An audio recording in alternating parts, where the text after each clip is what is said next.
Okay, so I have broken out several segments of a much longer video that has to do with taking the upper fuel rail, which is the upper intake off,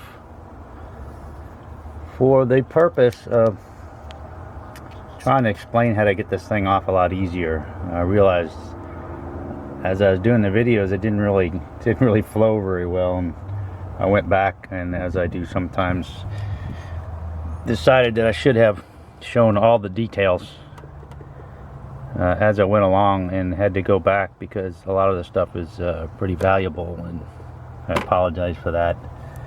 I'm trying to videotape everything now because as I come across it more and more, it's always like, wow, that'd be good to show somebody. So what I'm discussing in this particular video is just the section about removing the studs on these upper intake. This is what holds the fuel rail down.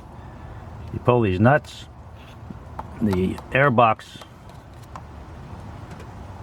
I guess you'd call that the air box, comes off, and then you have these studs which are shouldered, and they screw down through this fuel rail into the bottom. Well, they have a little 5.5 millimeter, I don't know if it's like a Torx head on them, and most of these are twisted because they've been over torqued. People try to actually use this for installing them, taking them out, which originally was probably fine, but this has 200 and some thousand miles on it. They ain't fine. So when I got to this one, someone had already set the fuel rail in, and because they're having trouble putting it in, they put a pair of vice grips on it. You can't really get a hold of here, so they went down below to the threads and grabbed it and turned them on in. Well, once you grab these threads with a pair of vice grips, they're crap, and you can no longer put a nut on it. So this is one of those things, how do you get yourself out of that bad situation? Don't get it in the first place. The only way to fix that is to pull the stud and repair it, which is one of the things I will sort of show you how to do. I wish I would have shown you the whole thing, how bad a condition the stud was. It was in the back. As you will see in the beginning of this, when I'm putting it in, if you notice, the fuel rails end upside down, or backwards, excuse me. It was that way when I got to it, so when I pulled all the studs and cleaned them up, I put it back down into the way I'd found it, installed it, and realized like an idiot that I'd put it in backwards. That's the way he had it. I should have paid attention, and there's parts of that we'll show you the details on that. I believe they're in that same video, but the main thing is these nuts come off no problem, but when it comes to getting these studs out, by far a better way to do it is to double nut them, and there is some information in here on double nutting them, how to get them out without destroying them. It's very important. You have to have the threads in good shape on the top half of this stud, or you're not going to be able to tighten this thing up. So with that being said, it's kind of disjointed. Segments don't flow very well. They're kind of back and forth, but if you watch it all the way through, all the info on how to get these studs out and put them back in is all in there. Like I said, it just doesn't flow very well, but if you watch the whole thing through, you should get an idea. It'd be a good primer for when you're going to take this off before you do that. If you watch this, it'll give you some better ideas, and hopefully it'll help you out. So enjoy this mess. You know, it'd be sneaky. I could just flip the sequence around and make you think I was taking this thing off, but somebody who had any brains would actually notice that the fuel regulator's in the wrong place. So, oh well, mistakes and all, that's the way I do things. So I put the 13 millimeter wrench, so you want them flange to flange, so you put the bottom nut on upside down, and I put this on there underneath it because these threads are boogered up, and it's a little hard to get them on there. So, and I'm using a 1/2 inch deep socket, but it really needs to be a 13 millimeter. I think if I don't get this all done tonight, I'm going to switch to a 13 millimeter. So what you end up doing, if I can do this,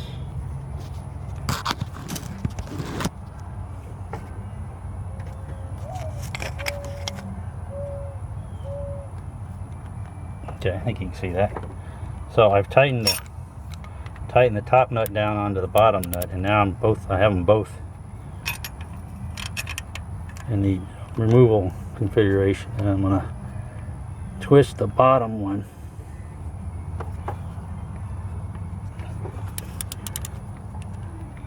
No, it ain't coming out, so I gotta tighten this top one again. There we go. Gotta have that sucker tight on it.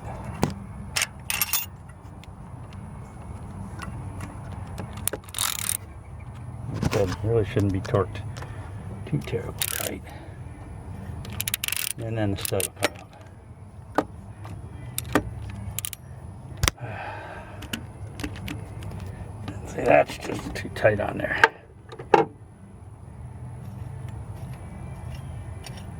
So there you have it. Removing a stud without using those stupid little Torx things at the top.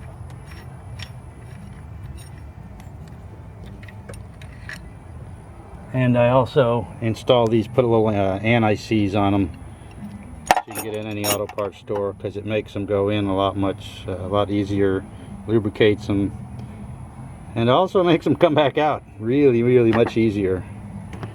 So I'm going to pull all those suckers, pull the whole fuel rail out of there, flip it around, and I'll show you reinstalling the whole thing. Jeez, I really love Fords. This is the problem when you come into a project when you didn't take it apart. Had I taken this apart, especially if I would have taken it apart in the last couple of days, I would absolutely remember that the fuel pressure regulator goes back here. But what happened to me is someone, I'm not going to mention his name, had already put the fuel rail on top of this, as I mentioned before, and they'd already had it in like this. So I just didn't think about the fact that I needed to make sure when you're getting ready to put something in like that, check your orientation of things. Now, see, I have this little vacuum line, which I was wondering where that was, the other piece. I figured I'll figure it out eventually. Well, duh, it goes on the fuel pressure regulator. This was the real telltale. It doesn't reach back there, and because of how twisted is the configuration, you can see that it goes just like that, right there, which is no big deal. But we had it buried up underneath the intake. Had I seen this up here, I would have probably figured it out, but I went by that assumption, since the fuel rail was already in this direction, that's the way it went. Live and learn. All right, quit whining, grab me a beer, and either continue on or come back out tomorrow and try this again. Now, the ideal thing to do when you got a whole bunch of screwed up studs would be to simply replace them. But I did take a peek onto the good old internet and see if I could find any of these things, and I saw one reference, I think it was on a Ranger forum, the same engine, that someone checked and said you had to get them at the dealer. They went to the dealer, and the dealer said no longer make them. It's midsummer 2021 now.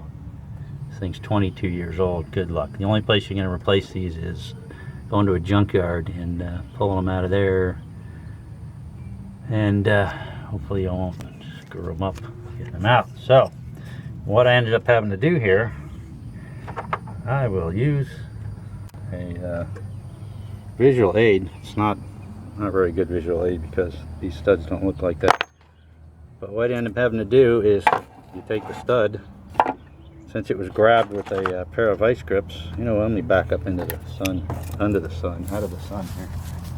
Come back into the shade, much better picture quality.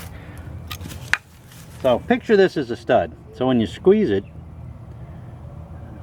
the threads get all screwed up and they stick out the side because you flatten everything out. Well, you're going to have to fix this.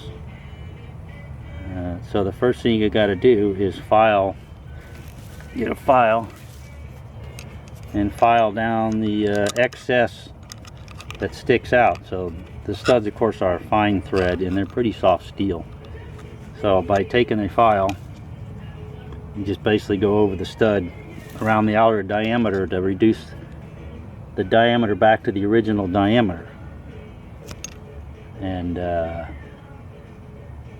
any parts where the threads are shoved together, I'm taking the edge of my file and kind of like running over to open up the little gaps. And like I said, I apologize. It would have looked a lot better if I would have actually showed you and demonstrated. But next step, once you do that, is to take one of your intake nuts.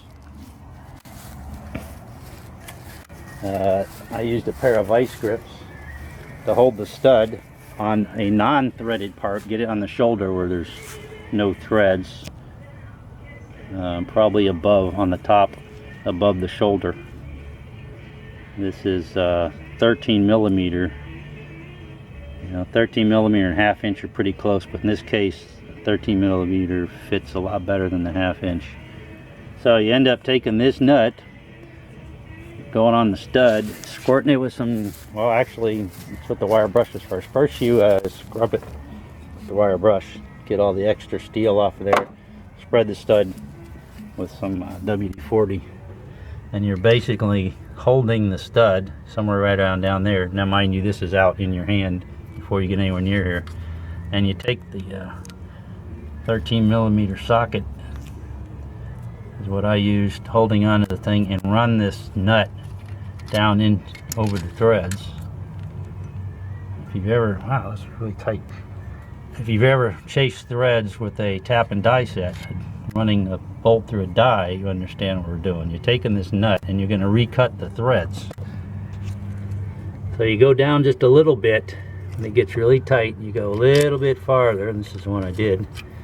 A little bit farther, where you'll actually, you're going to get tight, and you'll see a little piece of wire. The piece of the steel will come out of this side. When you do that, you back this thing off, hit it with the wire brush, spray it with some WD-40, take it down a little farther. And you do that maybe even sometimes like an 1/8 of a turn at a time. And then you back it up. And then you do the same thing. Wire brush, clean it, hit it with some WD-40, and you work this sucker down. The reason when you get to the threads where they're pushed together, that's why you take the edge of the file and try to file in between there to open up this slot, because you're trying to run these threads, a steel nut on a steel shaft. By doing that, if you're lucky, I was able to do it. I really wish I would have taken pictures, because this stud was really screwed up. Managed to get them all the way down in there. Ran this thing down there, made this stud usable again. Now for installing these studs on the fuel rail, because you're not going to torque it from these things, you really don't want to grab it with a pair of vice grips. So what I did was take 2 of the intake nuts. I put one on upside down, so it's flange to flange. There's one that works. Put another one like that. You want to make sure it's down deep enough so that the entire nut has got threads in it. 13 millimeter wrench on the bottom. Tighten that. While you're tightening it up with the 13 millimeter socket on the top, tighten these 2 nuts together, flange to flange, and then you turn that down using the top one to bring these down. And what I did was, I believe I started with this one. Once you put this in here, you got to put your, this really isn't about all the details, but the fuel injectors, put a little oil on the O-rings. These cases we use factory reman, a little oil on both O-rings. You push them into the fuel rail first, and then you're gonna kind of work this thing down so that they all go into the ports where they belong. This one you got to watch out for. You got to make sure that the connector is sticking out the back. It sticks back there, you can see that. The rest of them pretty much go up here, and as you're doing that, you push that thing down a little bit. You get all these studs started, you start to snug them down. Make sure that the fuel injectors will actually spin a little bit. They'll actually move in there. That's how you tell that you've got them straightened up and not cocked in there when you do it. So you basically start with this one, snug it down a little bit. This one, I think I did that one, this one, that one, and then the front one. I don't know what the torque specs are, but it's really irrelevant, because you're going to do it like this, and I can guarantee you whoever did these over torqued them. As you can see, they're all spun in the tight direction. They're spun this direction, so they were torquing them when they screwed up the thing, so they over torqued them. So by using the double nutted method with these 2 tight together, when it gets to the point that it gets really tight, well, first of all, like I said, you bring them all, snug them all first, go through the torque pattern, and then go back, and while you're doing that, once you've done the first, bring them all, snug them down, make sure your fuel injectors still move back and forth so that you know that you've got them all in place and they're not twisted or jammed in there sideways or anything. And then you do the same thing, only this time you tighten them up. You know, actually I did it like this: 1, 2, 3, 4, 5, and 6 is how I did them. And I can guarantee you, you can tighten them as tight using this double nut method as you could with the little 5mm, whatever the heck it is, Torx thing, before you do that. So now that gasket's torqued. This way you don't have to use the little stupid stud things, the little 5mm torquey things. And then you're ready to go into the next part, which I haven't investigated quite yet, but I'm going to proceed to start installing this. I got to pull the seals out of the end of that and put the other new seals up inside there, which will seal at the top. That's all that seals this. There's no gasket there. Those are the gaskets.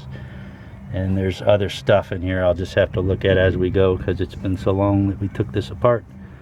I'll just go as I go. But I really wanted to talk about those studs, how to repair the studs if you have to. If you're taking them out and you can't use the little torquey things, you got to use a pair of vice grips. Get down here, take them out there, because this is going to be all that's going to be across here is a big plastic section of the intake.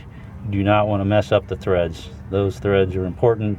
These, if you grab them with a pair of vice grips, they may or may not do anything. You may just twist the tops off them. So the most important thing is to protect those threads. If you screw them up, when you got them out in your hand, make sure the nut will go down on those. It's a lot easier to deal with this in your hand than trying to deal with it when you're trying to put them on, and then you're going to drop something in intakes, and it's just a real pain in the butt. So I hope that helped somebody. I know there's a lot of steps missing here, but that was the most important thing. Like I said, it's when things go wrong is that it's most important to have somebody else's experience and how they overcame them, if you will. So hope that helps. All right. Okay, so now we're going to have them all the studs just stuck in the holes and tightened by hand, basically. Right? Not quite. Okay, not quite tightening by hand.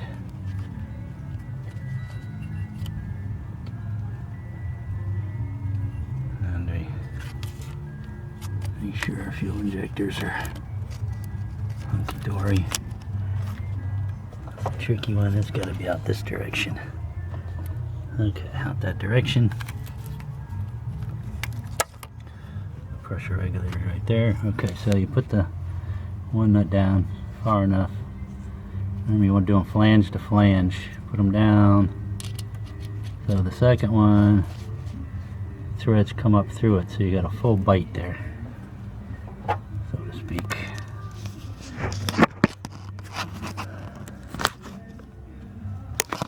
What the odds I can do this?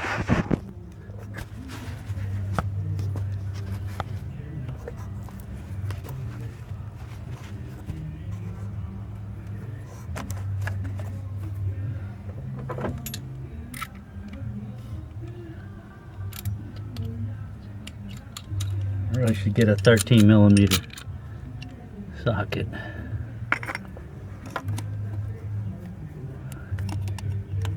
I may, but right now I'm too lazy. Come on, really? So wrench on the bottom nut, pushed up against the top nut. Tighten that a bit, and you can tighten it down. Remember, right now, all we're doing is snugging them up. Unfortunately, I mean, you got to take the nuts back off. You can do 3. So that's a 3. I'm just having good tools. I'm using junk tools. And you pop that loose. Depending how your threads are, Tighten them up, you are. Still gotta have these covered because this would be the point where you drop your nuts down in your intake. Dropping your nuts into the intake's not a good thing. So see, that looks like I can still see that.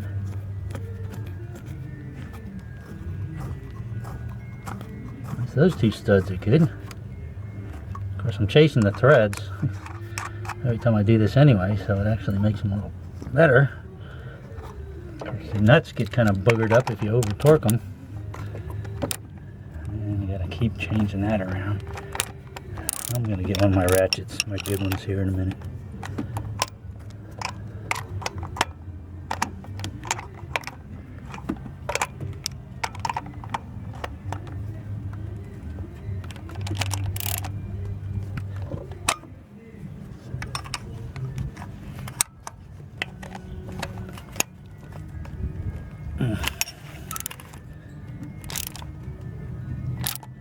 Alright, so there's two of them. Like I said, I'm going to do this one next and this one and that one and the one up front. The same procedure, just keep popping them. And then we're going to do the same thing over again, the same procedure, same order, but we're going to tighten the nuts together really good, and then we're going to tighten these suckers down. Every time you do one, check your fuel injectors, make sure they're still, you can still move them around a little bit. You want to make sure they are in their groove. At this point they should be, but you want to definitely make sure they are when you get to the end of the snug down procedure. Alright, we'll be back.